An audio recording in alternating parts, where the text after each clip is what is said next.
Okay, right. Next item on the agenda is the mini hearing on the new implementing rules for flight and duty time limitations. I think everybody is here. Yeah. Okay, let me just start off by saying we have, as you know, we are still awaiting the Commission's proposal on the EASA recommendations on the FTL rules, the EU ops, which I was the original rapporteur, seems many, many moons ago. I just wanted to remind members that, of course, this particular proposal is done under comitology, so therefore there's no amendments can be placed on it. It's when the Commission comes forward with their recommendations, it's either a straight yes or a straight no. And if you vote no, then the status quo, the existing EU op flight limitations, remains in place. So just to be absolutely clear, because I think there's been some misunderstanding as to what Parliament can and cannot do. I'd also remind members that this is an operational report. This is not a report in regards to negotiations between the social partners regarding working conditions. That's a matter for the social partners involved. Now, the timing for this is that there will be 10 minutes for the Commission, 10 minutes for the airlines, that will be 2 times 5 minutes, 10 minutes for the trade unions, 2 times 5, 5 minutes for the National Safety Authority's view, 5 minutes for the alertness management expert, and then 10 minutes for EASA at the end, and then we'll go into questions and answers for members. The other point I wanted to make is I was inundated with requests to speak at this hearing. If I'd have acquiesced to everybody wanting to speak, members, we'd have been going right the way through July and August just doing a hearing on this event. So we've had to be selective in who speaks. If that upsets anybody, I'm sorry, but there's nothing I can do about it. It's the way it is. So I'll start off by, first of all, the DG Move and Mr. Baldwin, Director of Aviation and International Transport Affairs. Mr. Baldwin, 10 minutes and the clock will start. Thank you very much, Mr. Chairman. Good afternoon, ladies and gentlemen, and I shall very much stick to my timing allotted because I want to hear what is said in this very important hearing. So, firstly, thank you for organising this hearing and thank you for inviting the Commission to speak. It's appropriate that we are having this hearing today, I think, in the TRAN Committee of the Parliament, because this is very much the stage on which so many of these debates over the years have been played out on flight time limitation, and therefore, unsurprisingly, there's a lot of accumulated expertise on this vital issue. I want to set the scene in just a moment on where we've got to in the process of proposing changes to the current flight time limitation regime. But I want to begin by explaining that this is about 3 things: safety, safety and safety. It is not about social conditions for pilots and cabin crew. Though that's important, it's treated entirely separately in social legislation and collective labour agreements. It's not about the costs for our beleaguered airlines, although that is also important. It is about the safety of our passengers and our crew. And this is the absolute driver of the FTL legislation. And I think I'm right in saying that at this issue, at least we and the airlines and the crew representatives all agree. It's about safety. This objective of safety was, in our view, very well met by the technical proposals made in the EASA opinion in October 2012 after, 3 years of consultation with different stakeholders, and I'm delighted that we have with us today EASA, and you'll hear more from them later. The proposals received a warm welcome when they were discussed in the EASA committee, but it was also very clear that there were certain ambiguities to try to clear up, and so we've worked hand in hand with EASA. Once again, I want to thank them for their exceptional work and their creative advice with the stakeholders to make their excellent proposals even stronger. We think we've addressed concerns, in particular expressed by the trade unions, on a number of issues about airport duty, about reserve, about in-flight rest of cabin crew, about delayed reporting, and I hope the unions today will acknowledge the progress that has been made in these areas. We've also made progress, I believe, and we've made proposals on the issue of non-regression, sometimes known as the Safety Enhancement Clause, on limitations in night duties, and on standby outside the airport. And we've discussed these issues seemingly countless times with both the unions and with the airlines. I think we have now arrived at the right balance in terms of safety. I'm sure we will hear more today, I suspect, from both sides on their residual concerns on these points. We are still not quite, Mr. Chairman, at the stage of making a formal Commission proposal, but it is now very much in the pipeline. Our current intention is to make this in time to take this to the EASA committee, the regulatory committee made up of Member States, and hopefully to receive their positive opinion on the 11th of July. Then, once the proposal is adopted by the Commission, the Parliament and the Council would have 3 months under the PRAC system to accept or to reject the proposal. This would therefore take us into, roughly speaking, October. And this brings me to the second point on which I think everyone here today agrees, and that is that now, Mr. Chairman, it's time we got on with this. I think there can be very few issues which have been so comprehensively studied or consulted upon, and this, I don't think any of us have any apology for that. It's absolutely necessary on a subject generating enormous passion and concern. But we're now of the view that what is emerging is a truly sound proposal which will make flying in Europe even safer. And we're very proud of this. The rules that I think the Commission will propose are more protective, in a sense of stricter, than the current EU safety rules. The rules that the Commission, I think, will propose will increase significantly the level of safety protection in most Member States. In a very few other, we believe that it will provide a level of safety protection that is equivalent to their current regimes, and by the way, also equivalent to that of the United States. Not identical, because we and the Americans approach this problem in different ways, but equivalent, because the same aviation safety risk can be addressed by using different combinations of mitigating measures. So my appeal today is that we should not delay by 1 day longer than necessary before getting these measures adopted and applied, as we profoundly believe that they are in the interests of our citizens, our passengers and our flight crews. Before I close, Mr. Chairman, one last word, and that is on the importance of science. A tremendous amount of science has been applied to this very technical area, and EASA have made full use of it in coming forward with their opinion. We, of course, believe profoundly in making proposals which fully respect scientific principles. But a word of caution, if I may. Some of the studies made and cited in the media and elsewhere, whilst they are very valuable for understanding specific elements of the flight time limitation system, could be misunderstood if taken out of context. So I think it's also fair to point out that these reports cannot be taken as a basis for assessing the overall effectiveness of the new combination of safety measures which is being proposed. And therefore, as an alternative to this, the Commission is in favour of a full ex-post assessment of the revised flight time limitation system, and indeed that was also proposed in EASA's original opinion. So to conclude, Mr. Chairman, and I'm glad to see that for once I have not exceeded my time, I look forward to the debate. I will be very happy to have the chance to briefly react at the end, but essentially the Commission is here to listen. Thank you very much indeed.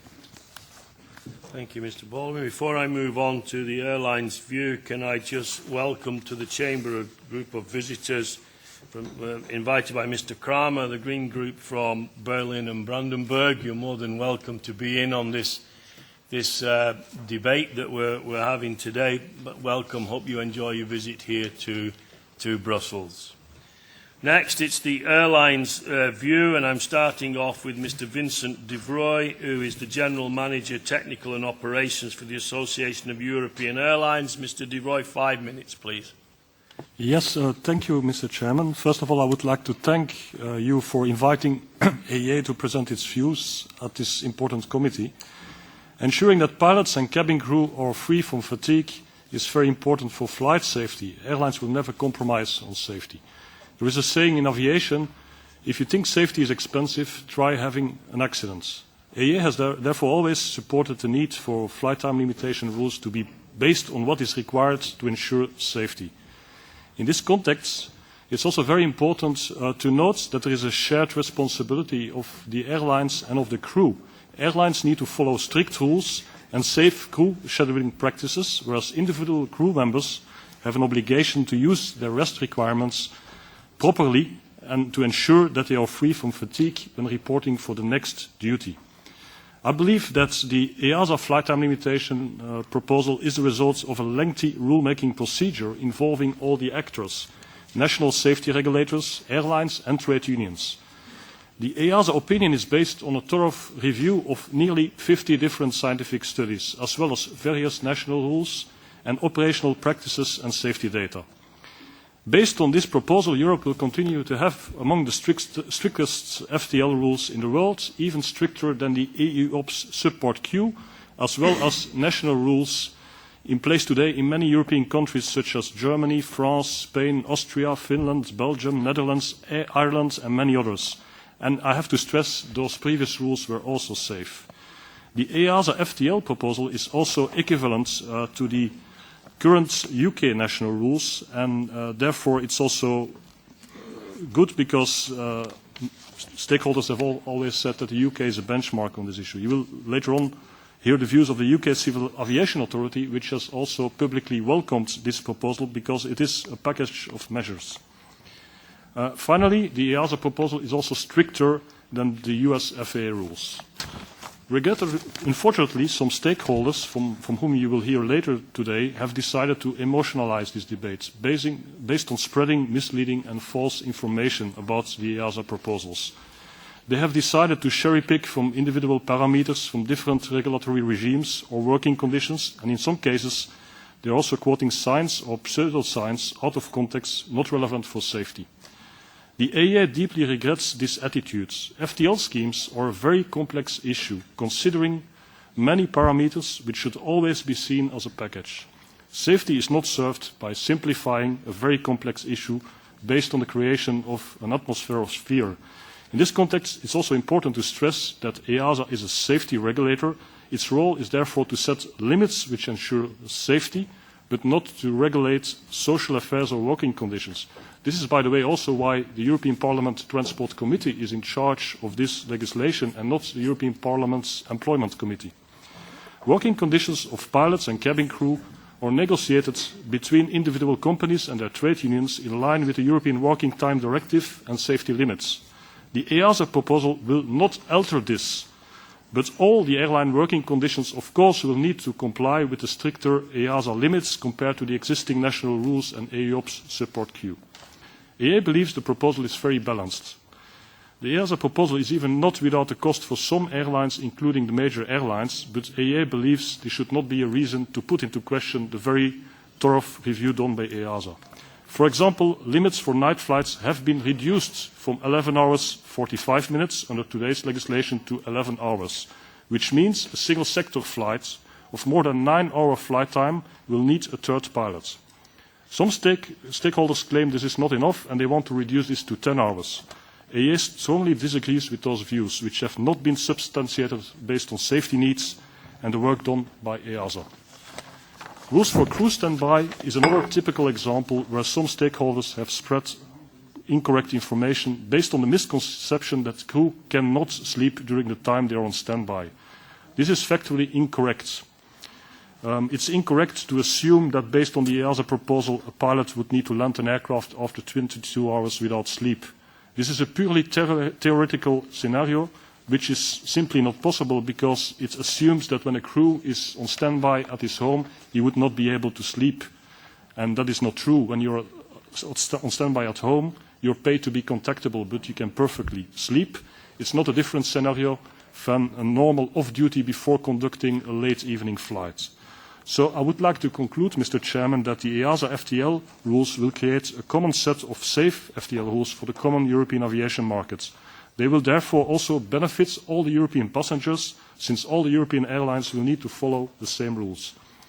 So I believe it's time now to adopt these rules and not to derail a process based on a climate of creating fear and based on false information. Thank you. Next, Mr. Eric Moisin, who's Director of Safety and Operations for the International Air Carrier Association, IACA. Mr. Moisin, 5 minutes, please.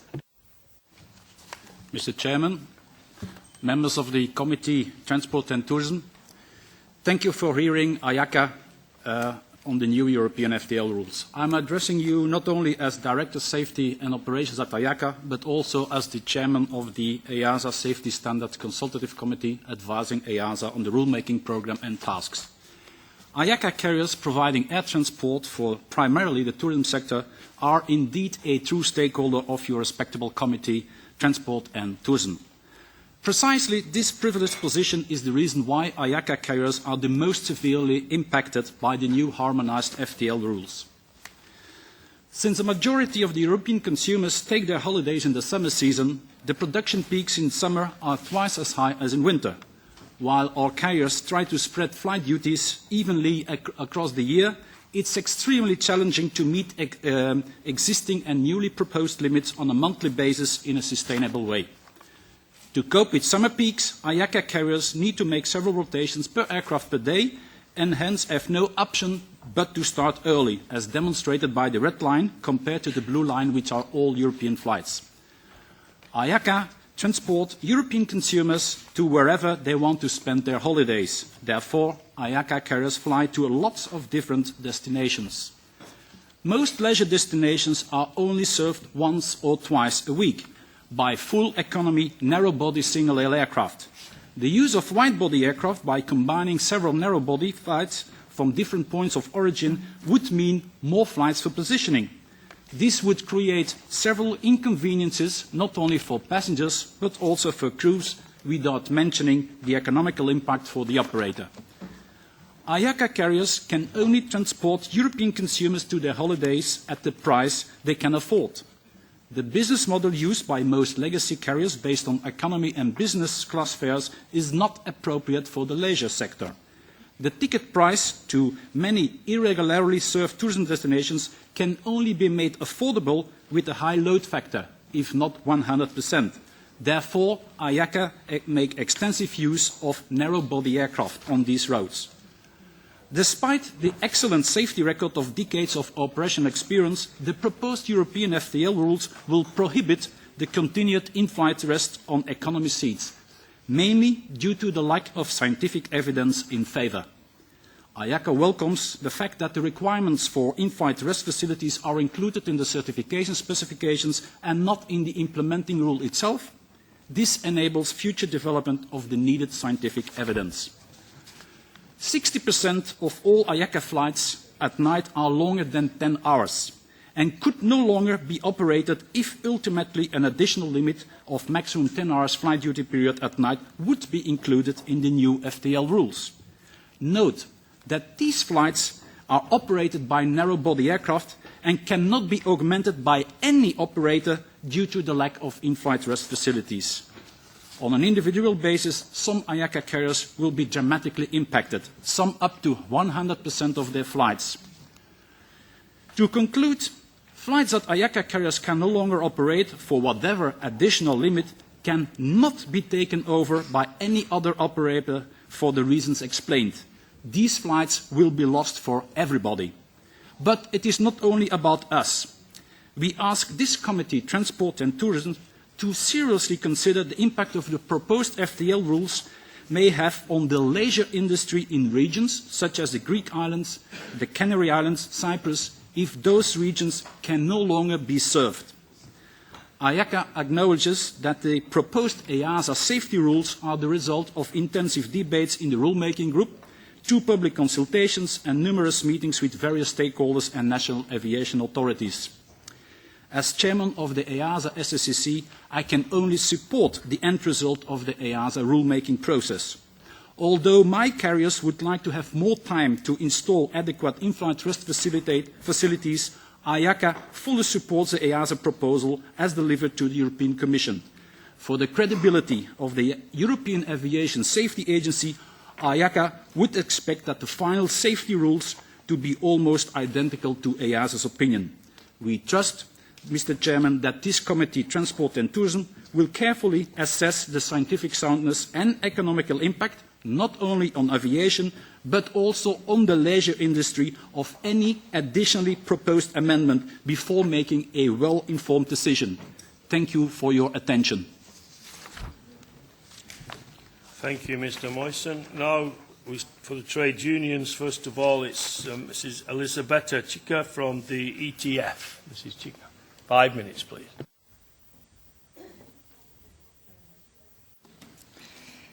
Good afternoon, ladies and gentlemen, and honourable members of the European Parliament Transport and Tourism Committee. I would like to thank Mr. Brian Simpson, Chairman of this committee, for inviting ETF to participate in this hearing on flight time limitations. I am Elisabetta Chicca. I have been a cabin crew with Alitalia Airline for 26 years, and I am also the chair of the Cabin Crew Committee of ETF, which represents 100,000 cabin crews in all Europe. For the little time available, I will go directly to the topic. Improvements.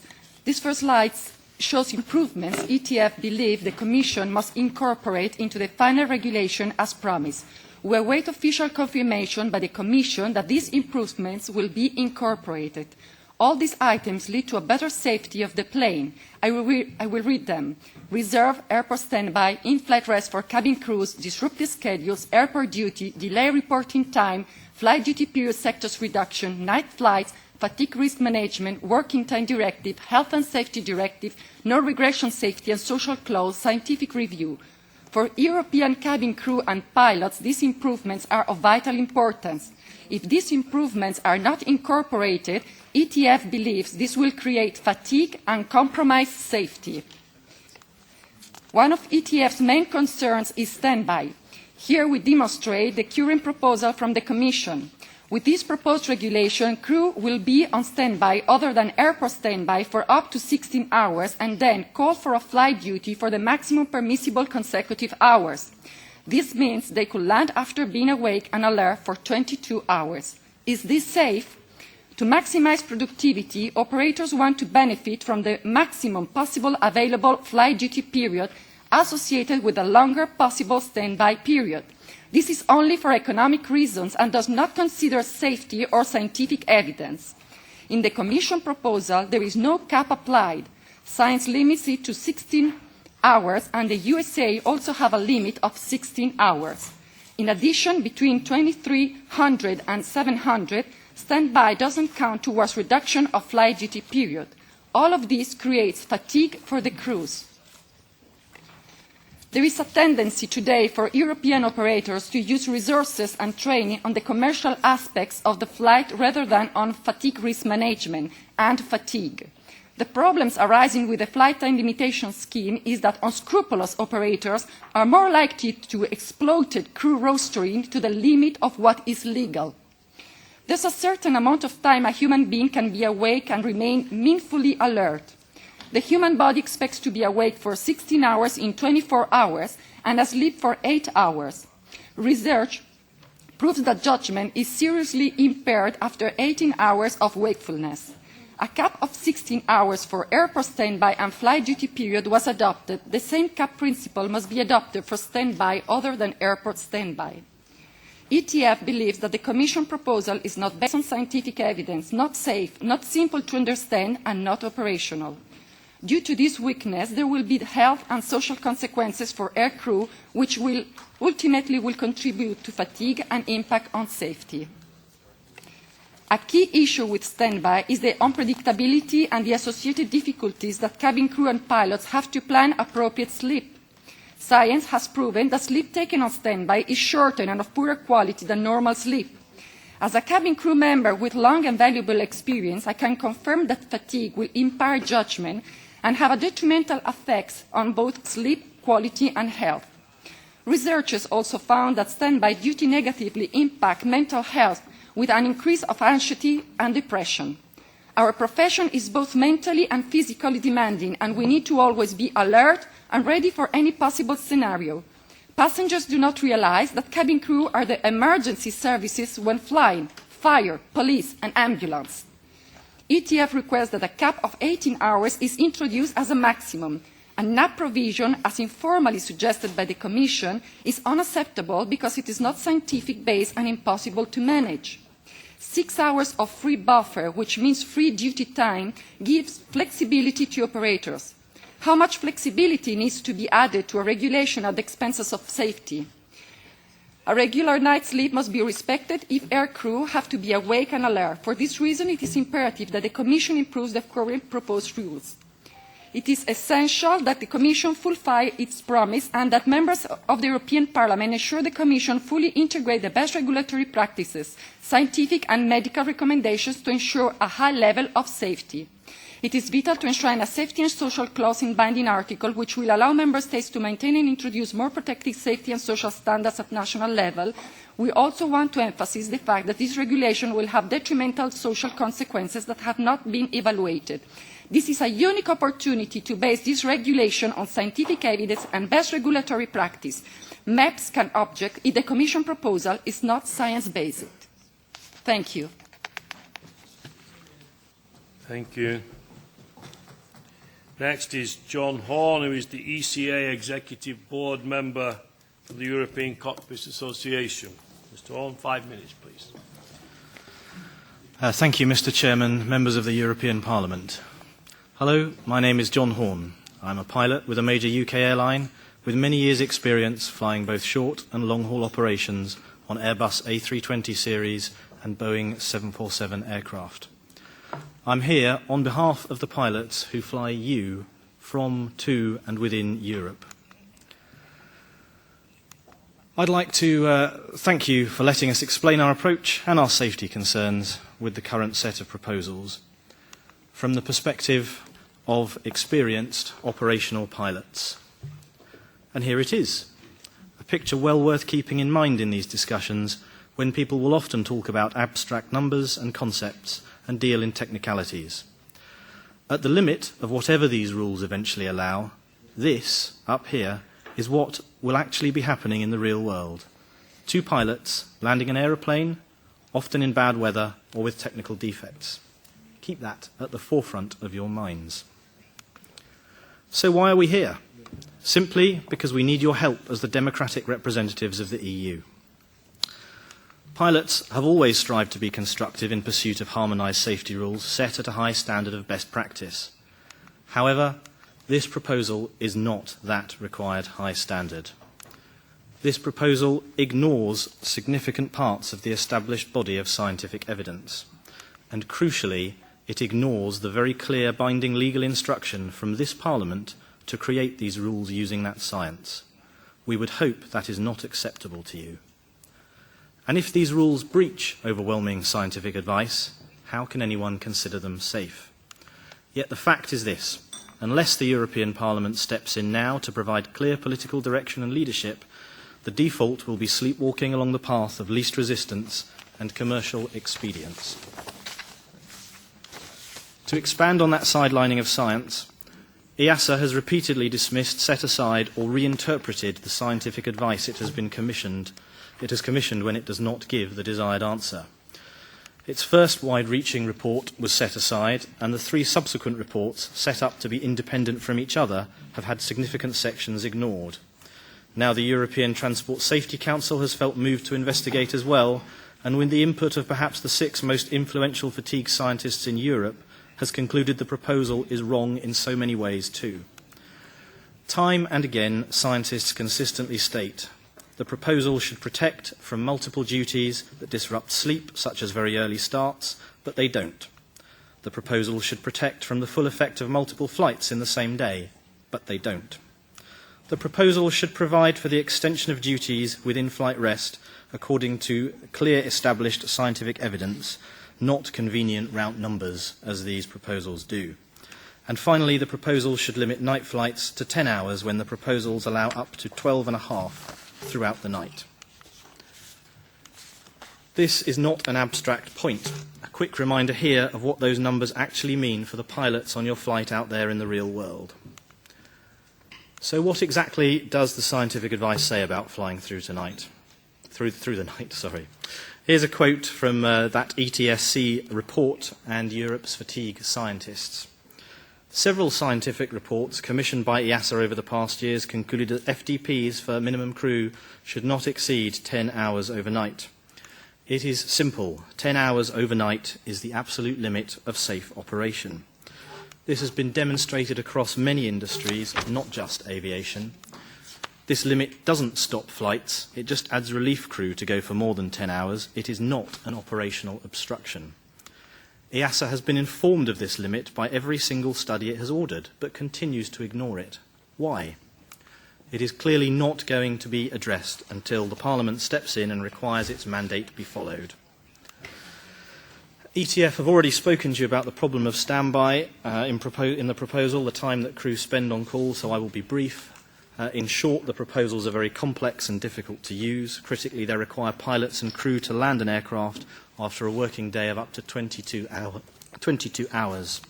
So we have constructively proposed a simple, common sense and operationally flexible solution: cap the time on standby and flight duty to 18 hours. How can we seriously ask crew to safely land a plane after more than this? Finally, these proposals remove the choice to be safer for those who wish. EASA is seeking strict harmonisation for all. This means some states will be directed to operate less safely, when today they have a right to choose a higher safety level if they want, preserved for them by this Parliament. Without Parliament requiring the insertion of an unambiguous binding article in these proposals, that choice will be taken away. So in conclusion, we ask that Parliament requires that these proposals follow science. Without following the overwhelming body of scientific and medical evidence, these proposals are not fit for purpose. They need to protect from the effect of multiple early starts and multiple flights in the same duty. They need a cap of 18 hours at the end of standby and flight duty when the pilot is landing the plane. And they need to follow the unanimous scientific advice and limit night flights to 10 hours. They need to allow member states to choose safer provisions, but we know this will not happen without an unambiguous wording in a binding article. So lastly, please remember that this will not happen without intervention and leadership, your leadership, from the European Parliament. Thank you. Next is the National Safety Authority's view. It's Catherine Jones, who's the Manager of Operational Regulation at the United Kingdom Civil Aviation Authority. Mrs. Jones.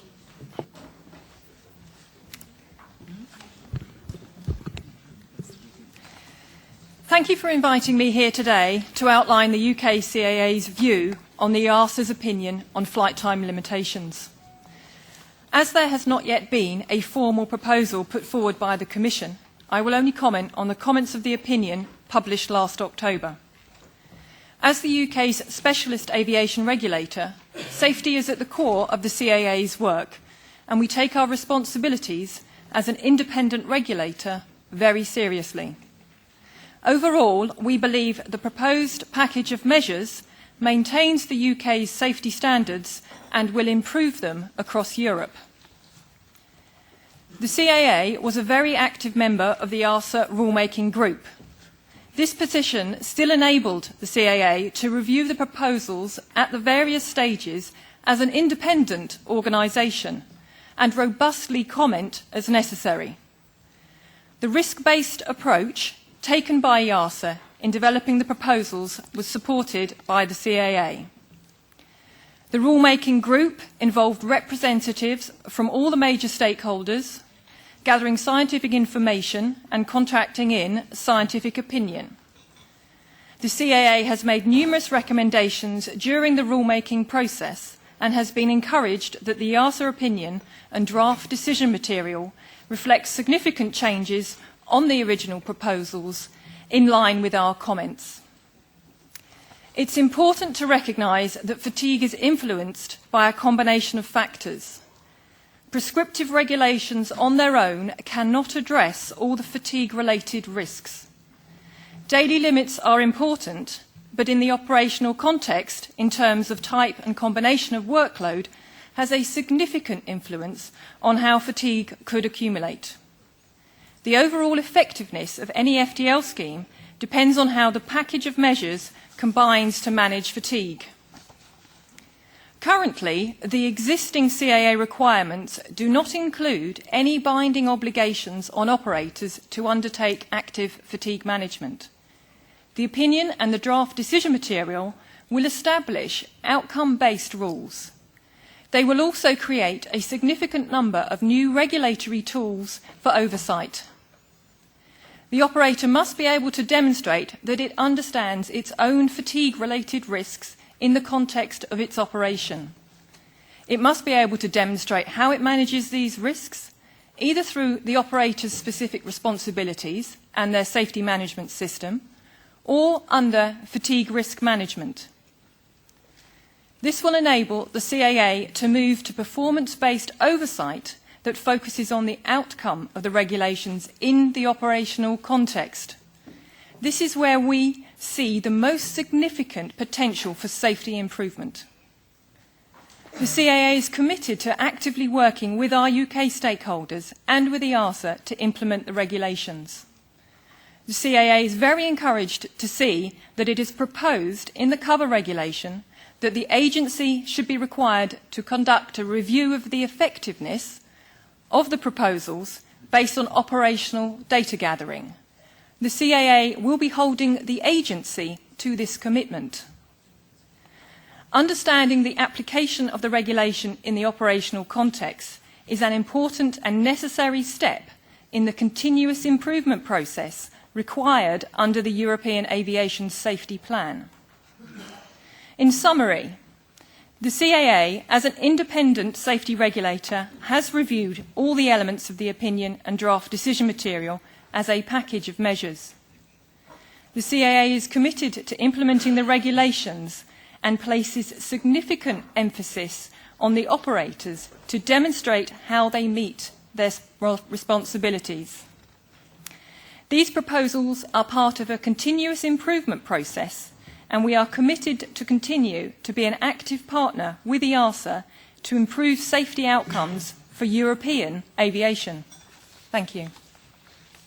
Thank you, Mrs. Jones. Next, for the alertness management expert, Dr. Alexander Gundel from the former senior scientist at the Institute of Aerospace Medicine, Cologne. Dr. Gundel, 5 minutes, please. Sehr geehrter Herr Vorsitzender, meine Damen und Herren. Chairman, ladies and gentlemen, I'm going to restrict my comments to 4 topics. First of all, experts, scientific experts, and their opinion, and then I'm going to look at a number of the concerns that they have, and then I'm going to look at the significance of fatigue risk management. The participation of scientists, in other words, sleep researchers, chronobiologists and fatigue experts, has taken place in 2 stages in 2008 and 2011. First of all, the MEPs report was adopted. It was a consensus report by 10 scientists who answered specific, or were meant to answer specific questions asked by EASA. Unfortunately, this had little to no impact. There was no meeting between EASA and scientists. Second stage was that 3 independently working scientists, again, answered specific questions provided by EASA, and there was a very stringent selection procedure.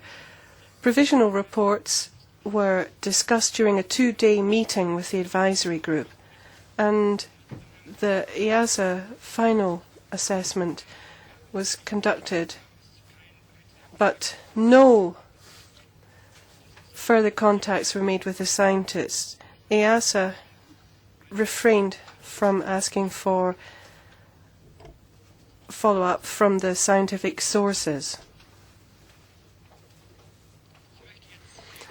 There's now a couple of safety concerns that I'd like to touch upon when it comes to the limits for flight times. Night flights may be accompanied by particularly high fatigue levels.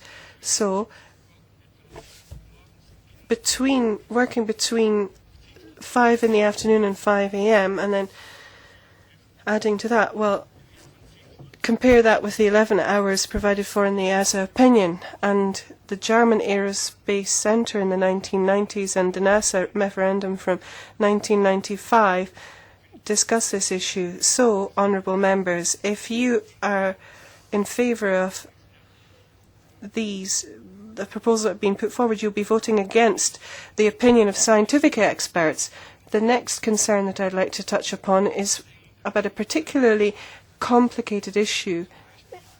Here, 3 or 4 pilot crews, and this in relation to in-flight rest extensions, because pilots have to have the opportunity to sleep.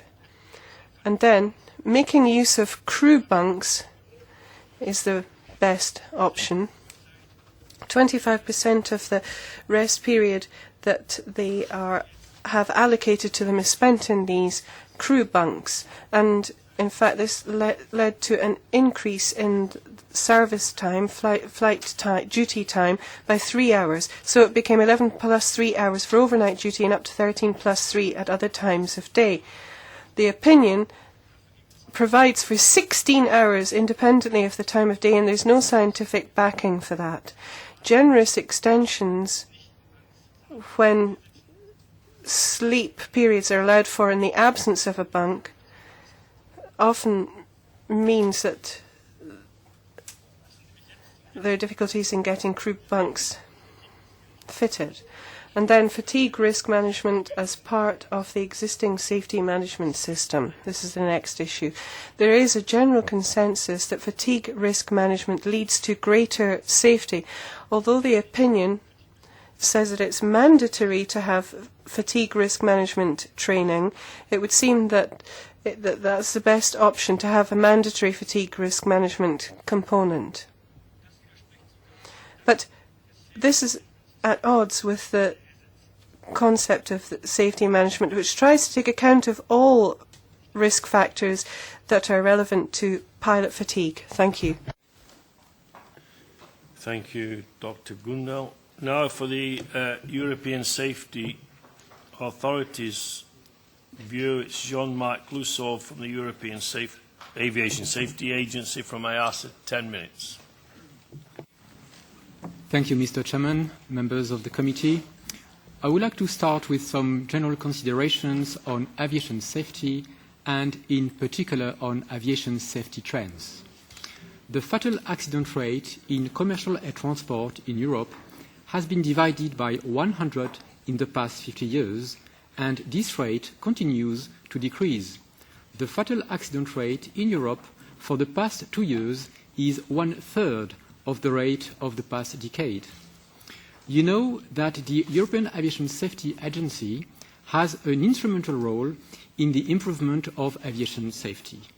Aviation regulations today are safe regulations. The role of the agency is to make them even safer and sustainable. In this context, what is the impact of crew fatigue on aviation safety? By reviewing accident investigation reports over the past decade, the agency found 2 accidents involving 3 fatalities. However, in both accidents, the crew operated outside the legal limits. In one case, the flight duty period was exceeded by almost 3 hours, and in the other case, the crew did not respect the minimum rest period. These accidents, therefore, indicate that compliance with rules is also a key issue when looking at crew fatigue. Other accidents outside Europe, like the Colgan accident in the US in February 2009, showed that non-compliance with safety rules and basic safety principles were at stake.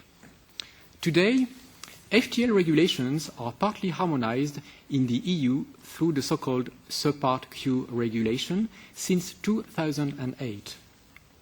Neither the European Commission nor the agency have received any negative feedback on the implementation of Subpart Q by member states. Subpart Q is seen as a safe regulation. Yet, in its continuous effort to further improve safety, the agency has revisited Subpart Q requirements and made a proposal to the Commission including more than 30 safety improvements. Science has been central in the work of the agency. The agency reviewed more than 50 scientific studies and involved 3 independent scientists in the development of the draft regulation. Did the agency follow the recommendation of the scientists? The answer is yes. Collaboration with scientists was extremely useful and productive and led us to reduce the flight duty period at night by 45 minutes, reduce the flight duty period in early morning by up to 1 hour, extend the weekly rest by 24 hours in case of early starts and late arrivals, provide up to 5 days of rest in case of significant jet lag, increase the weekly rest by 12 hours twice a month. Yet, in some cases, the agency did not follow literally the recommendations of the scientists. For instance, our 3 scientists advised us to reduce the flight duty period at night to 10 hours. This recommendation was made mainly on the basis of a scientific study conducted in the 90s on triangular charter flights between Indonesia and Saudi Arabia during the Hajj season. First, the scope of this study is so narrow and specific that it was not deemed reasonable to draw general conclusions on that single basis. Second, and this is probably the most important point, a scientific study is generally the response to a given question, and typically the response depends on the way the question is posed. If you ask the question, what is the best maximum flight duty period at night, this may lead to the response 10 hours. But in fact, these questions make the assumption that fatigue only depends on the length of the duty. However, science and operational experience prove that it is not the case. Fatigue also depends on the daily rest, the weekly rest, the compensation for jet lag, the compensation for early starts and late arrivals, the implementation of fatigue risk management principles. Therefore, the questions we asked to our group of experts was not what is the best maximum flight duty period at night, but how to best mitigate fatigue during night flights. Then, after reviewing not just one, but a number of scientific studies, in other words, by taking a holistic approach, our conclusion was that 11 hours flight duty at night, plus additional rest in the case of jet lag, plus additional rest in the case of early start and late arrivals, plus additional weekly rest, plus the implementation of fatigue risk management principle are at least as safe as just a flight duty of 10 hours. On standby at home, first, one has to know that the issue is currently covered by national regulations, not by subpart Q. And it is addressed currently by a wide range of provisions. Roughly, the home standby limits today vary from 6 hours to 24 hours from country to country. The initial proposal of the agency was 8 hours, so very close to the lower limit. It has been said that 8-hour standby, in combination with a 14-hour flight duty period, could lead to 22 hours awake time. However, the very idea that home standby counts as awake time doesn't work in real life. Because at home, during 6-hour standby, you are not necessarily 6 hours awake. During 8-hour standby, you are not necessarily 8 hours awake. And during 24-hour standby, you are definitely not 24 hours awake. So what are we doing at the moment on standby? We are working with the colleagues from the Commission on a final improved wording that will be discussed with the Member States in comitology on the 11th of July. This wording will rely upon two fundamental principles of fatigue management. Provide an 8-hour sleep opportunity to the crew, protect against more than 18 hours awake time. And we have good expectations that, based on these principles, the proposal will reach a consensus among the Member States. What will be then the next steps for the agency after the adoption of these regulations? As it was said before, the agency will start collecting data on the implementation of these new regulations and provide an evaluation 3 years after its implementation. The agency sees this data collection exercise as a necessary joint effort by the agency, by the Member States, by the airlines, and by the trade unions. All involved parties will be requested to collaborate in this important task because, more than ever, safety improvement can only be built in partnership. Thank you.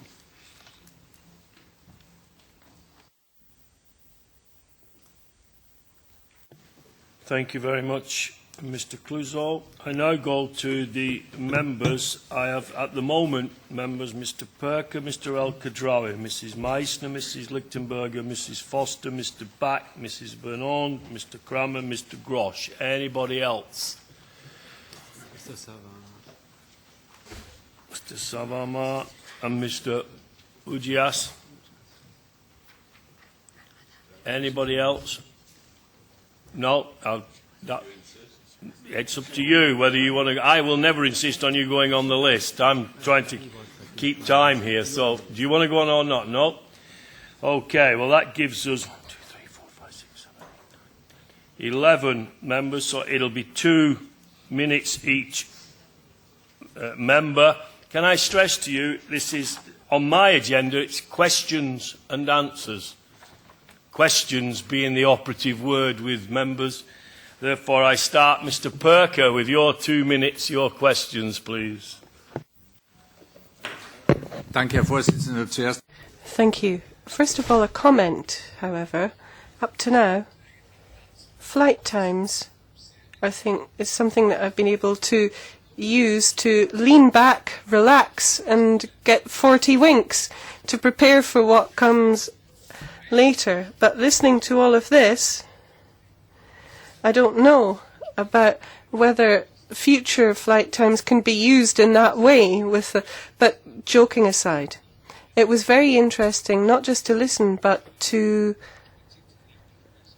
ensure that the many contacts that we have with representatives of flight staff have indicated that there are a couple of major problems. First of all, how long you have to stay awake during night flights, the disparity between the scientific evidence and the actual amount of time that has to be spent in night flights on duty, and then the combination between being on standby and in-flight service.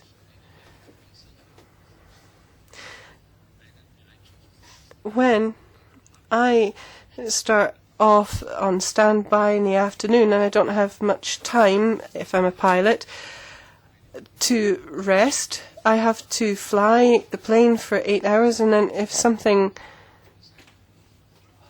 happens along those lines, then it means that I might end up having to work for 22 hours, and this increasingly seems to be the case.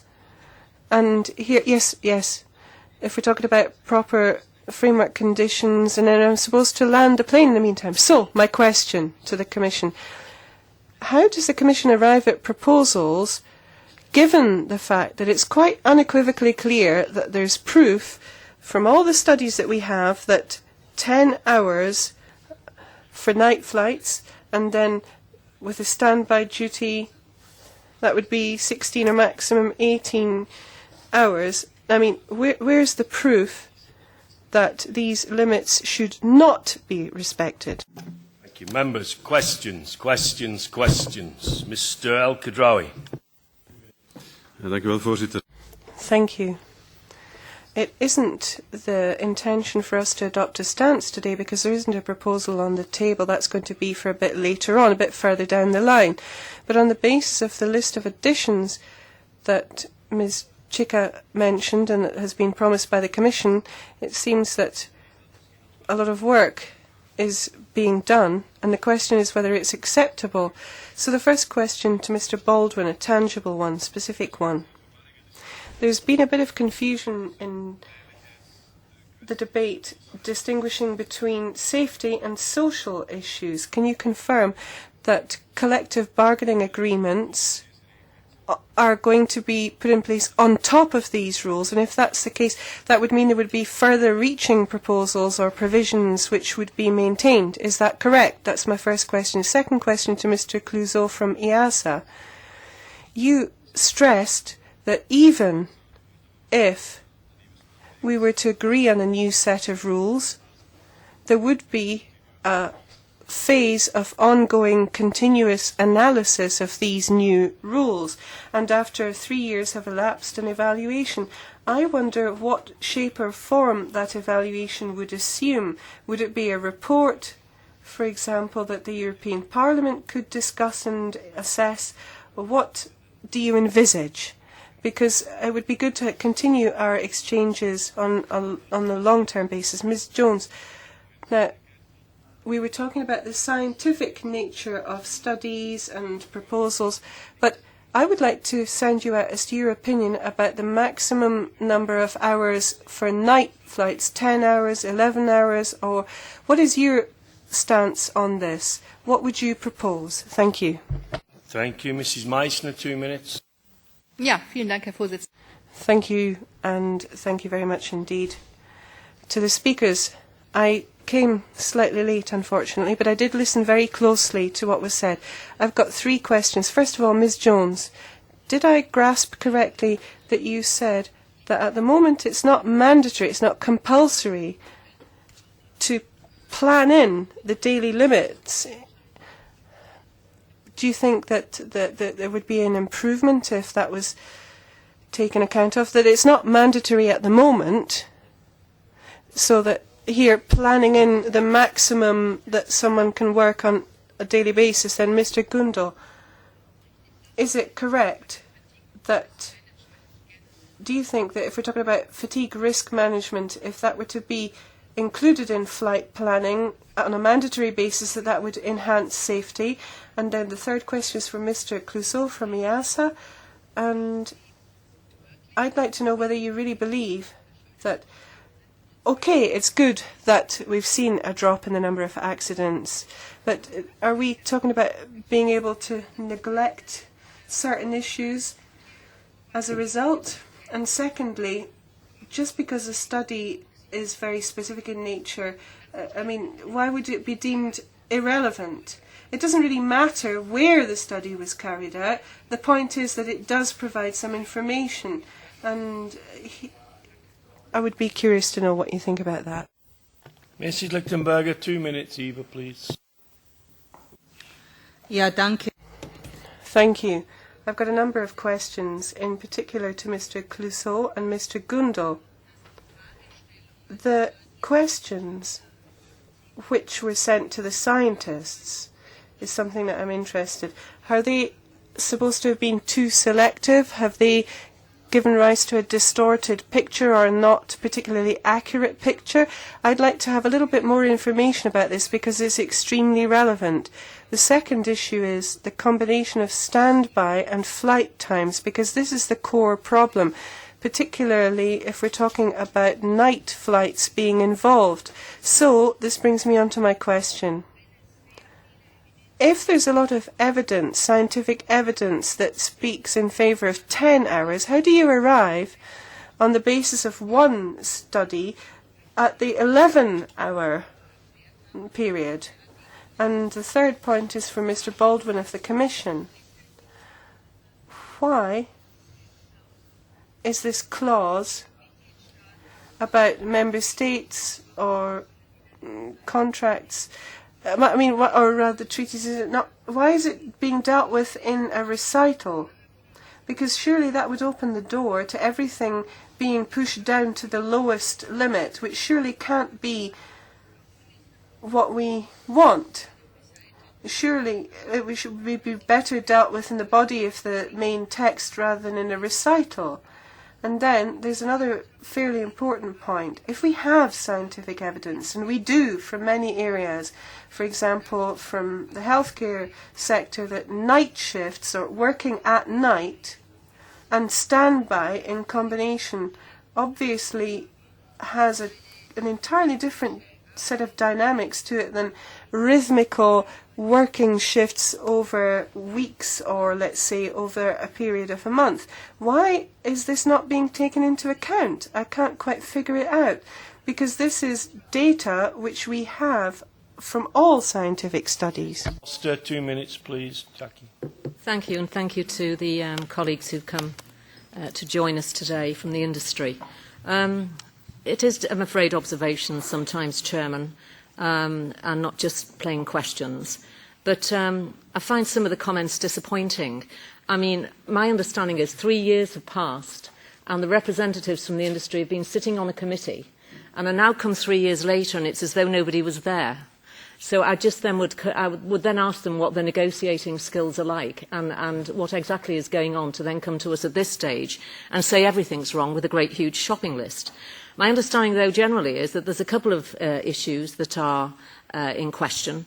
My own view is, because what's often talked about is CAP 371, because I worked under the UK scheme for 25 years. So there is somebody sitting here actually in the Parliament also who knows exactly what flight operations are like, because I'm former crew. And even under CAP 371 as a pilot, certainly you could plan to 11, but if you were non-acclimatised, you could plan to 13 or 11 hours 30. So with the greatest respect, to then start to drop in looking at a plan for 10 hours of a night, I really don't know how anybody's going to get to Australia in one stop, and I certainly don't know how the charter industry are going to run their business. So I'm huge concerns about that. In terms of science, Chairman, if I may say, Cranfield University in the UK and other universities and Air Force associations, and there's been plenty of science actually for about 40 years. This isn't something that's new. And that's not to dismiss the fact that we always look at new science, because it's jolly important. So my own view is I'm very happy, actually, with the information that's being given by the Civil Aviation Authority, by Catherine, who's come today. And I would just say, really, in terms of the cabin crew trade unions, because Elisabetta had some terrible problems, the UK cabin crew trade unions are quite comfortable, actually, with this, with where we're up to at this moment in time, because I've met with them as well. And my understanding, there's a couple of areas on standby and one of the other issues which they need to get to. But it's not a trade union negotiation. This is a pure safety issue. It's an operational issue. And when people talk about being awake, you don't plan an operation on being awake. You plan a planned duty or you go off schedule. I can be awake in the middle of the night. So it's a really false way of presenting what an operation is. So words are very important in these things. Sorry, Chairman, but I do think that we need a little bit of clarification sometimes for the members of the committee. We're trying to make a constructive decision here. Mr. Bach, 2 minutes, George. Ja, vielen Dank, Herr Vorsitzender. Thank you very much, Chairman. Yes. Actually, some of the things said really struck me as unusual. Now, a question for the Commission with regard to standby time. Could you explain to me how people sleep under when they sleep, or why it's not possible for them to sleep on duty and off duty, these sorts of things? So, and also, the causes of accidents is not something that's been properly analyzed, so I don't know how we can come to conclusion with regard to that. Now, with regard to the various scientific research and proof, or perhaps that exists, and the lack of consultation with scientists or taking into consideration their particular presentations. Now,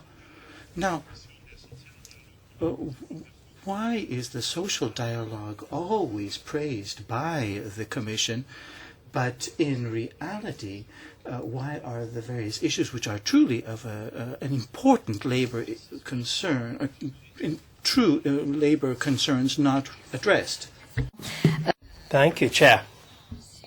Now, the Regulation 199/2006 looks at the creation of a medical and scientific evaluation on the measures that look at crew.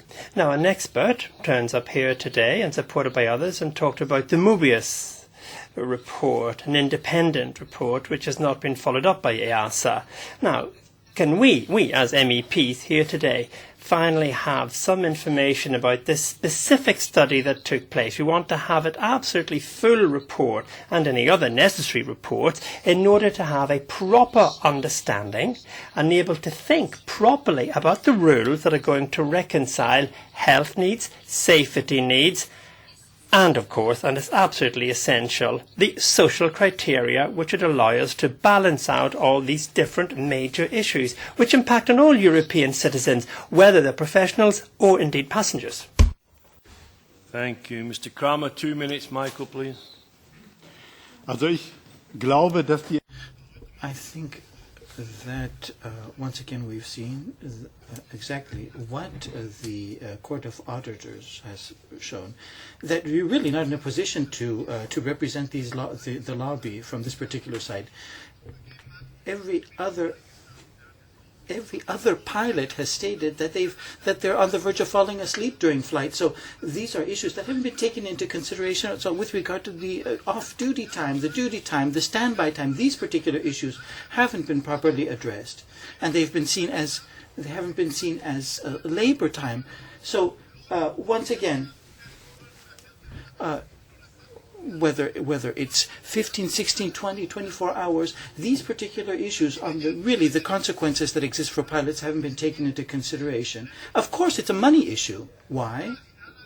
Because the airlines want to do their business, but 30 billion euros are paid out by European citizens,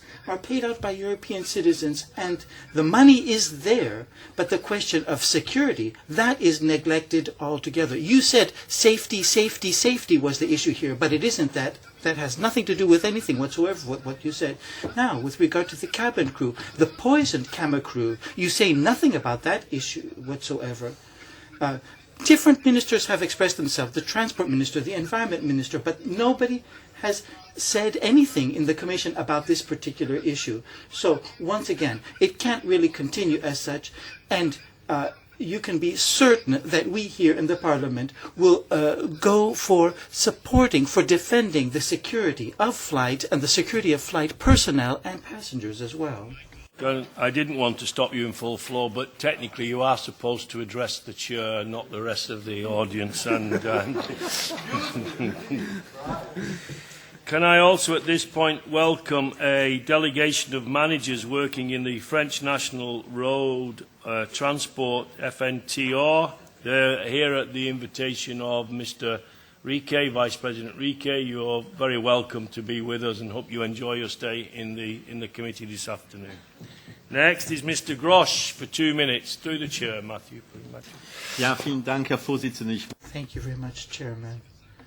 Just as you said, statements will be left aside and questions will be posed.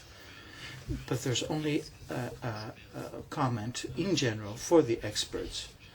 I would hope that the experts, they've presented a very clear opinion. If there's one single reality, and that is poorly represented, then that's a pity. What we have here is objectivity, and that's the importance here. Now, first of all, studies. Studies have been conducted, and these studies, of course, have to be conducted with specific parameters.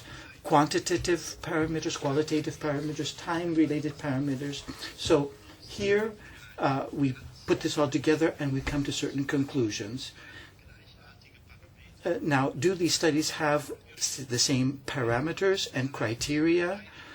Or are we comparing apples and pears as far as time and quantity goes? So this is something that we have to take into consideration. The second question is, with regard to the analysis of the problems, I simply wanted to know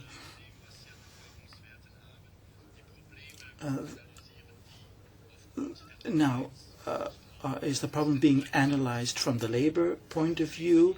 There are problems as well which come to the forefront because of a lack of implementation of regulations. And the third thing, which has already been mentioned,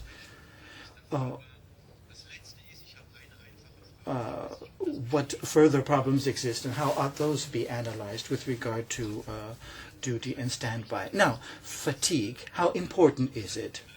The situation within one finds himself, of course, plays a very important role. Of course, I could do a job for the next 12 hours. I would be totally exhausted in a state of fatigue. I'm not sure whether that is the way to go. So one has to take into consideration how much time one can actually work in order to perform optimally. Minutes, please. Thank you, Chairman, and thanks to all of you experts who have come here today. A little bit of a statement and then a question, formulated question, which is only really an opinion, but I will formulate it as a question. The world of airliners has changed dramatically over the past years, as has every other field changed. And the fact of the matter is that we are living in a cruel world of cost effectiveness. And as much as I politically want to speak for the industry, I really have to formulate my question as this. And it is to EASA and Mr. Cluseau. Why don't you bother to articulate and give us an argumentation more profound as to the experts' studies and opinions about the simple fact that there is a limit to what a human being can perform, and especially in a demanding work like this. And I really think it's a pity that this is unavoidably to be a trade union conversation and high drama played out, because to me it's not really. It's really only about safety. And so my question is, why don't you give us more articulation on as far as, because of all the experts are saying that this is the case. There should be a total time limit for standby and then flying operations. Thank you. Mr. Ujas, 2 minutes, Georges. Grazie Presidente. Io parto da... Thank you, Chair. Well, I'm starting from the point of view that my colleague Birke made. When I travel, or I work, or I'm working as a captain or I'm resting. But when we think about it, there's pilots who are asked to rest during the flight. So to travel as a pilot and come back as a passenger. When you consider this return flight as rest, well, I mean, is that a correct way of looking at it? Or in fact, is it fatiguing, this return period? I don't think it can actually be considered really as a rest period in the same way as being at home. I mean, who's right from the normative point of view? I'd really like to have a point of view from our experts here. Thank you. Finally, from me, I have 3 questions. I have 2 questions for everybody to answer. One is a simple yes or no answer. The first question I would ask you all is, are the EASA proposals that were given to the Commission, in your opinion, inherently unsafe and dangerous? That's my first question. So a yes or no will do from that. The second one is, which option, therefore, would you like to have if given a free choice? The old EU ops or the new EASA proposals, bearing in mind what I said at the very beginning, which is we can either accept or reject, and if we reject, the status quo of the existing EU ops is still in operation. And the third question is to Mrs. Jones, because I'm not quite sure, is the view that you quite eloquently gave from the United Kingdom Civil Aviation Authority shared by other national regulatory authorities? Okay, I shall go through now. I'll start with the airlines and then the trade unions and then Mrs. Jones, then Dr. Gundel, then I'll go to EASA and then finish with the Commission. So, first of all, I'm going to give three minutes to each speaker. I know it's not a lot of time, but, you know, try to be succinct with your answers. And I'll start with, first of all, Mr. Vroey, 3 minutes to answer any questions. Mr. Kolicek, do you want to speak? Yes, originally I wanted, but I was derobed. You were derobed. Well, opportunity. You can speak, excuse me before coming in, you can speak. But it does help, Mr. Kolicek, if you let us know that you want to speak. I have many skills as a chairman, Mind reading ain't one of them. Mr. Kolicek, 2 minutes. I have just 2 hands to wave on you. If you would like, I shall prefer next time to wave by my leg. How you wave is a matter for you. It's attracting the chairman's attention. Then, sir, you would have succeeded. But sitting there just doing nothing doesn't work with me. You've 2 minutes. Sorry, well, you'd 1 minute 44, but I'll be generous. You've 2 minutes. Dobře, děkuji. Thank you very much. I will take the opportunity of speaking in Czech.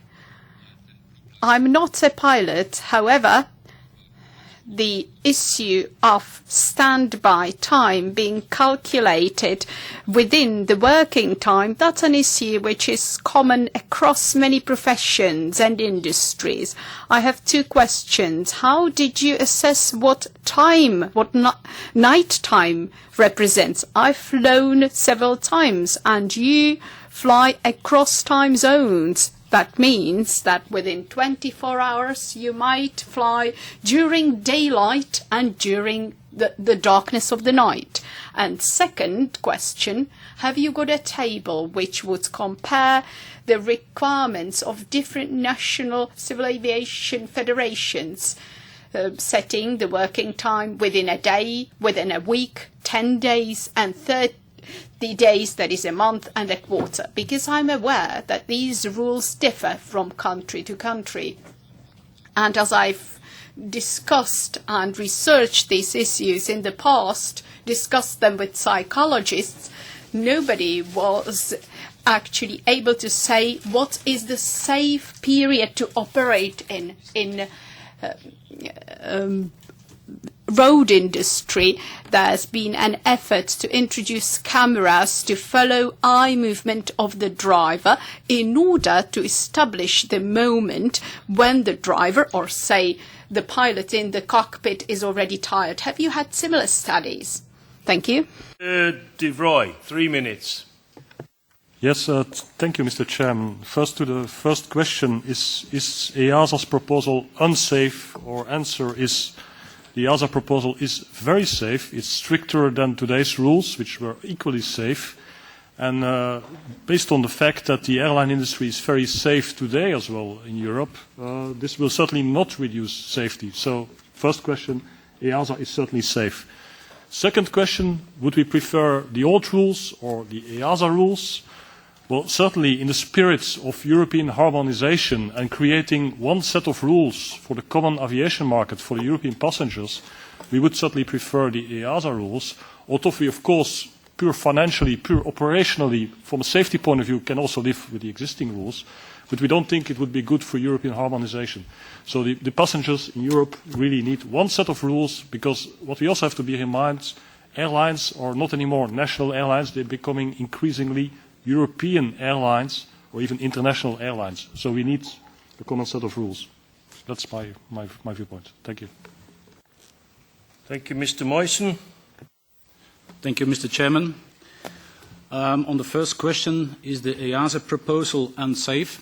I did not elaborate in my presentation because for me it was a given that the outcome of the EASA rulemaking would be a safe proposal. So I'm sorry that I did not elaborate. I just confirm for the audience, yes, the EASA proposal is safe. It's safer than before. If we had an option to choose between the old EOPS or the new EASA proposal, I will approach this also in a scientific way. I'm an engineer by education, and if I want to present something, I want to do a certain analysis and inform myself and get numbers. The first reaction of my members would be, it's a bad proposal, it will harm us, it will kill us. Maybe. There are some bad things, as I explained.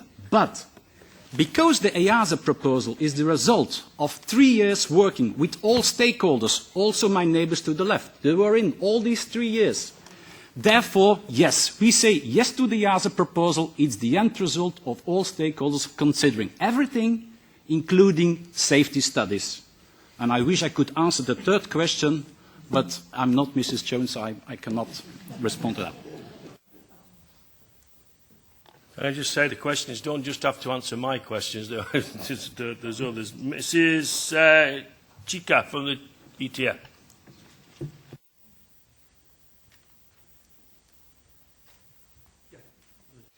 Buonasera. Hello once again. Well, I'm going to try and be as quick as possible and say, above all, in terms of the EASA, is it safe? No. Well, I mean, it's actually the employees who have to give a response to that. And when they've been asked to actually give a response in terms of the overall proposal put forward by IACA, well, as Mr. Gundel said at the beginning, there's a lack of information. So there's a series of references that aren't there. The second thing is when we make a reference to the risks and social risks, well, we're talking about tiredness and fatigue as a risk because this has a negative impact on our health. I mean, I've been a stewardess for so many years, and this incredibly stressful flight rhythm actually makes us ill.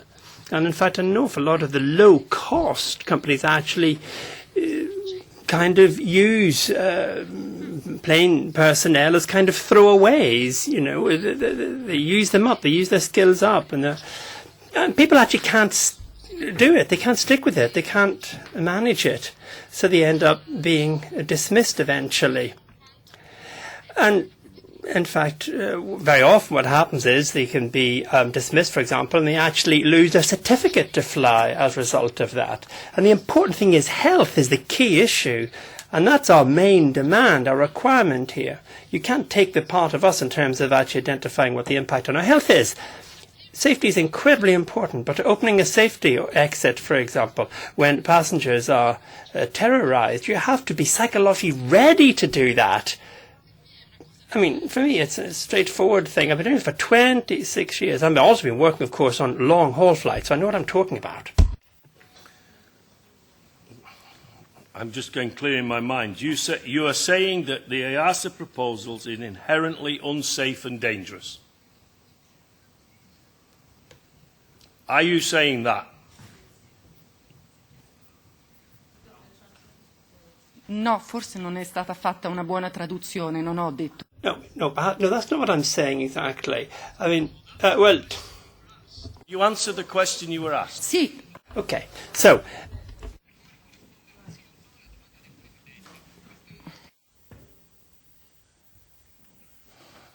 Questa proposta... Yes, so the proposal's got to... it has to come back to the people who are employed. It's the people who are employed who've got the opportunity to say whether or not it's safe or not.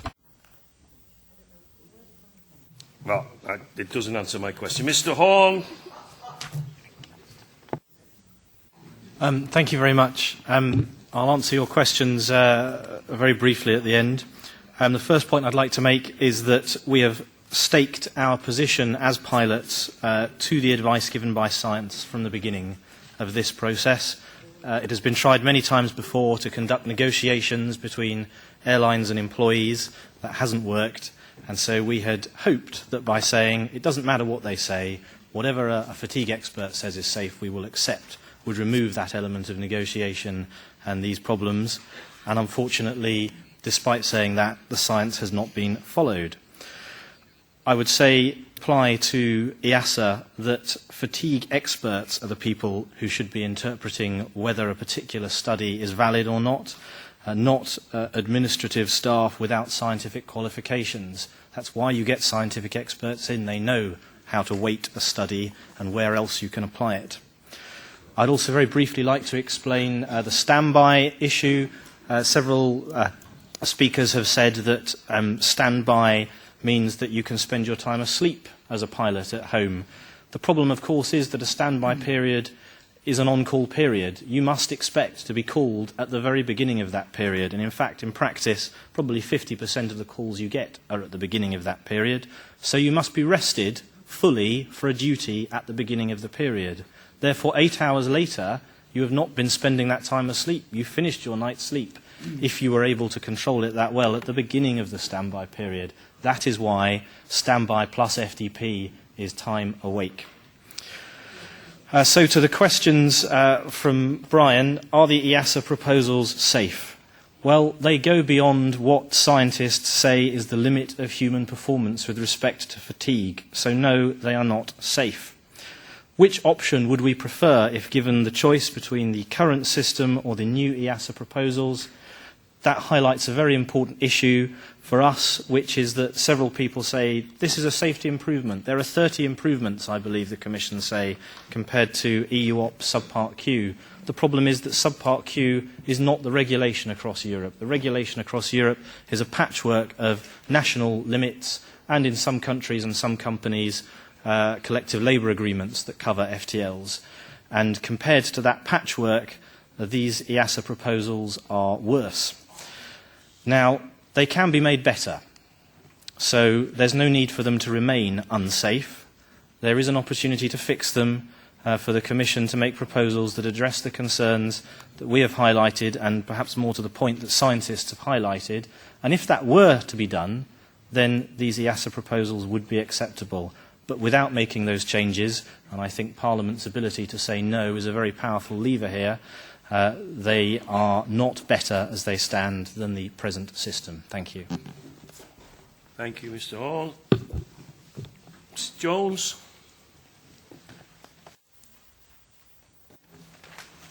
Thank you, Mr. Chairman. I'll answer your questions first. Are the EASA proposals inherently unsafe? I believe that was the specific question that you asked, and our answer is no. Which opinion? The old EU-OP subpart Q, as it stands as a set of regulations, or the new proposals? Well, we support the new proposals as correctly implemented. And is our view shared? Well, it's something that member states will have to vote on, and they will be voting on that. So I can't answer for them. I understand from my work and my contacts that there is a lot of support for the new proposals as they are, but as I said, I can't answer for them. I'm just trying to remember a lot of the questions that were put to us. Just with regard to the night limit, there was a lot of talk about what is night. Night in scientific terms is between 2 and 4:59 in the morning. The proposals that are being put on the table will decrease the allowable FDP under CAT 371 in early afternoon, which will obviously overfly the night time by up to an hour and 15 minutes. We see this as a significant safety improvement on our current limits. We also understand scientific principles need to be based, the regulations need to be based on scientific principles. And one of the major scientific principles that there is that the FDP limit, while being important, it is the duties that surround those limits and rest periods that are very important. When duties over 10 hours are managed, as is required under the new regulations, our own research looking at night duties, both in the history and currently, says that we can extend up to that. But it is very important and a requirement under the new regulations that they are actively managed. And we will be very strong with our operators on that management. But it is, in terms of safety boundary, it is actually reducing our safety boundary over that time period by 15 minutes on a comparable two-sector flight. With regard to daily limit, from a safety regulator perspective, we have to look at when the crew are operating the aircraft. So we wouldn't set a daily maximum duty limit, but that's why we look at flight duty periods. So that's why it would also be acceptable for a crew member to position after conducting a flight duty period, which I think answers the other question. But all of that is counted as duty. And if a crew member is on duty for 24 hours, they have 24 hours off. So again, we have to make sure that that's not considered rest, and we would never consider that to be rest. I think that's about it. Thank you very much, Dr. Gundel. 3 minutes, please. Danke. Die erste Frage. Thank you very much. The first question. was looking at fatigue risk management. Yes, we think that fatigue risk management is going to improve safety if it is properly implemented. The second question looked at the specificities of the EASA issue, and these questions have been published in the free report and also in the MEPs report, so you can read them and you can have them from me, no problem there. We also wanted at the beginning, well, in fact, these research and these issues, not others, but that was our position. And then Mr. Grosch wanted to know how you can compare the various studies, if I understood the question. And I should say that between 85 and 95, when most of the studies that took place were international cooperations between the United States and Japan and Europe. And then in 1995, we were of the position that we ought to limit the flying time to 10 hours. After 95, there was a study undertaken which actually made the EASA study a little bit laughable. When we looked at coming into duty, well, the issue for pilots, they have to say that they're fit for duty. They have to say they're fit for duty, otherwise they actually can't carry out the flight. And that's a very important point of fatigue risk management, and we'd like to continue looking at that. And then the Italian question that came here from the Italian MEP was looking at the whole issue of positioning and rest site. Well, that isn't, when you're resting on board a flight, that isn't at rest time, that is on duty. And then the question that came from you, Mr. Chair. So this is my, well, you know, it's a very difficult question. I can't answer it. In fact, a very complicated question. I don't want to make things any more confusing. Flight time in Europe in general is safe. But the EASA rules and the other rules, well, the rules as they are at the moment, well, we put forward some suggestions for improvement. I actually therefore can't say that I find the current rules better than the new ones at the moment. Thank you. Thank you. Okay, next from IACA, Mr. Cluseau, 3 minutes, please. Thank you, Mr. Chairman. I will focus mainly on the questions related to science, and I hope that together with Matthew we will be able to cover all the questions. First, on the scientific study that the agency will conduct during the 3 years after the implementation of the rule. The agency will issue a report at the end of this study, and as any report prepared by the agency, this report will be published on the EASA website and will be available to the public, so it will be accessible to the members of the Parliament, and we'll be very happy also at that time to discuss this report with you. What will we do with this report then is that if we found further safety improvements to be done, then we'll start another rulemaking task and we'll propose further improvement to the rules. There was a question on the drop of accident and why do we drop then any issue based on the drop of accident, and I think that I explained exactly the opposite, that there is a drop of accident rate, but we still continue our effort to further improve safety by providing safety improvement. There was a question also on the fact that it doesn't matter where the study is conducted, and I would say, well, on the contrary, yes, because, for instance, in the US, you may have a 14 hours duty and then you have only 10 hours of rest. In Europe, you have 14 hours duty and then you have 18 hours of rest. So the combination of duty and rest in the US is far more fatiguing than in Europe, and if you conduct 2 scientific studies on the same subject, you will have different results in the US and in Europe. Then there was also a question on the Moebius report. It has been published by the agency in January 2009. Why didn't we follow fully the Moebius report? I would say simply by and maybe here I'm not going to be fully politically correct, it was not very good in every instances, and in particular, the 10 scientists by consensus validated a study conducted in the US by a statistician having no knowledge on aviation safety and who made the wrong correlations, simplistic correlations that we just could not follow. Why did we not take more help from the scientists? As I explained, science was taken on board. We had meetings with the scientists, 3-day meeting, plus continuous contact with the scientists when they wrote their report, and we believe that with this extensive contact with the scientists, we'd have enough input from them. And I think that I'm with my 3 minutes time now. Mr. Baldwin from the Commission, 3 minutes. Michael, I could go through all the panellists and give you a list of the questions that have not been answered. Mr. Baldwin, 3 minutes. To be fair to the panellists, they're only given 3 minutes anyway, but, you know, Mr. Baldwin. Thank you. I shall try to answer as many questions as I can in the 3 minutes. A number of important points have been made. Firstly, on the question of standby and off-airport standby in particular.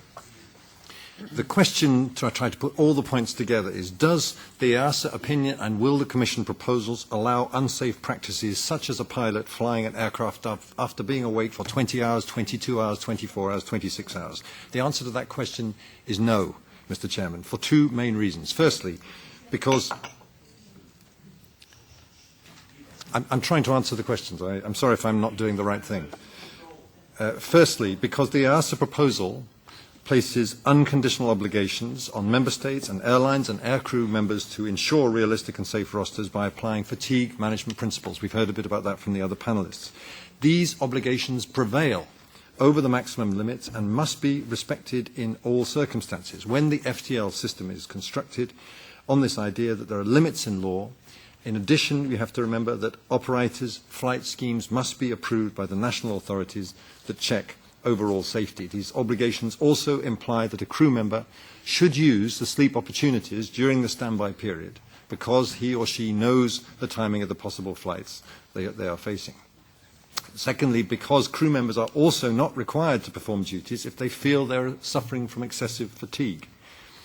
Thirdly, we do believe, respectfully, that the examples given about a crew member getting up and remaining up to 20 hours or 22 hours awake are based on a wrong assumption.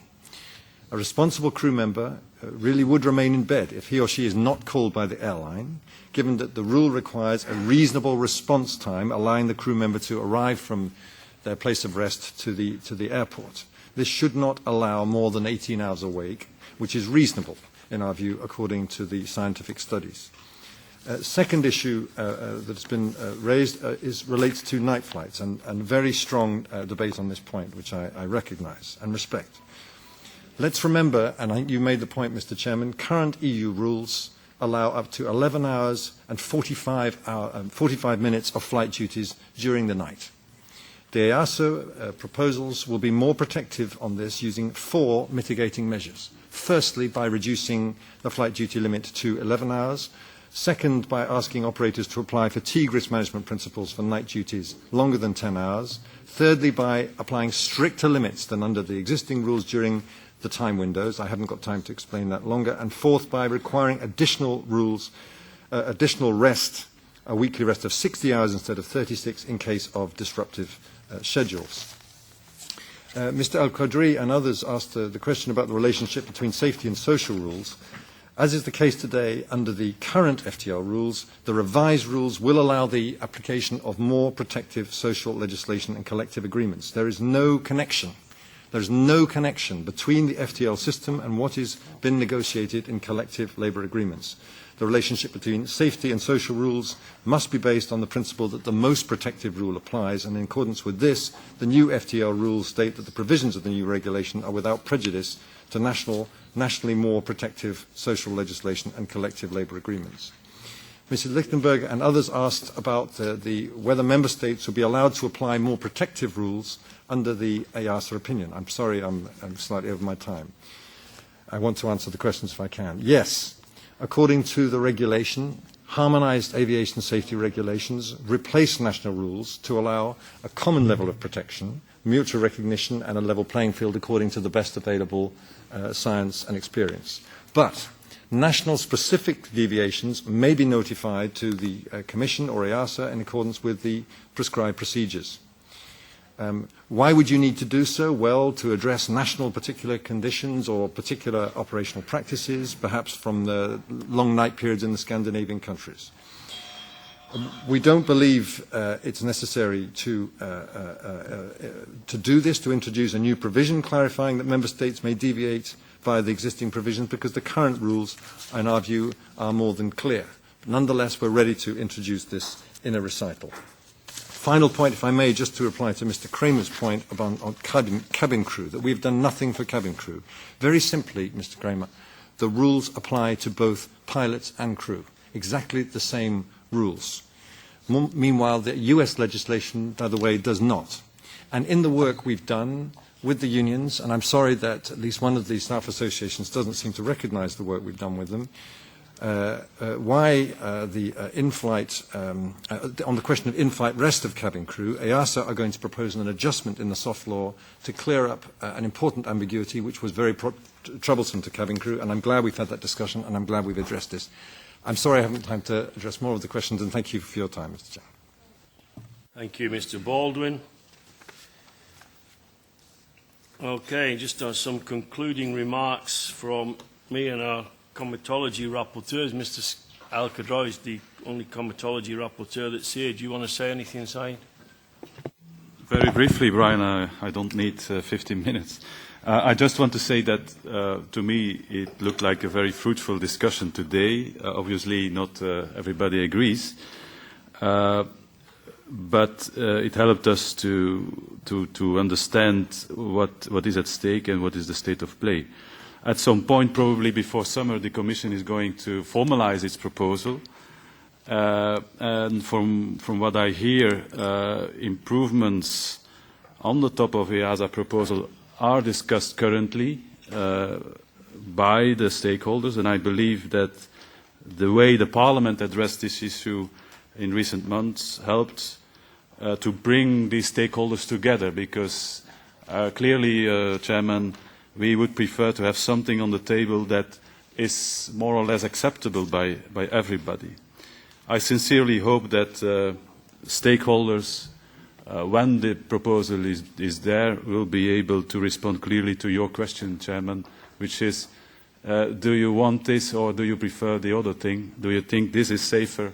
Is this an improvement or is this not an improvement? And I remind colleagues that we can only reject the whole proposal and throw away the 3 years of preparatory work which has been done. So this decision needs to be thought through very carefully. Thank you.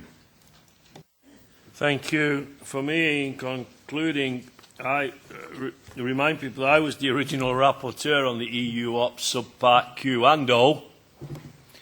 I still bear the scars of that particular process that took an inordinate amount of time to reach a conclusion, trying to get the social partners together. So in some respects, the old EU Ops is my baby, is the Simpson plan, if you like. But of course, within that, it was to be always looked at, always to be reviewed for obvious reasons, and this is where we find ourselves now. Hence the question I asked, the last question, what do you prefer, the old plan or the new plan? Because there's no in-between. There's no we'd like a bit of this one and we'd like a bit of that one. It's either the old plan or the new plan. That's the choice that Parliament has when we get the Commission proposals. And I appreciate the difficulty that we're kind of shooting in the dark because we've an idea what the Commission wants, but officially we haven't nothing yet to work with. However, can I thank everybody who has contributed to this mini-hearing today? Mr. Baldwin, Mr. Vroey, Mr. Moisin, Mrs. Chicca, I hope I get the name right, Elizabeth, Chicca, Mr. Horne, Mrs. Jones, Dr. Gundel, and Mr. Cluseau from our experts. And I also thank the members because they, just at one point was the discipline beginning to go, but they kept their discipline as well and asked some very relevant questions and made some very relevant points. So thank you all very, very much for your contributions. We now await the Commission proposal and we'll see what happens from there. The committee now goes in camera, so we have a couple of minutes to clear the room so that the committee can go into camera. Thank you very much.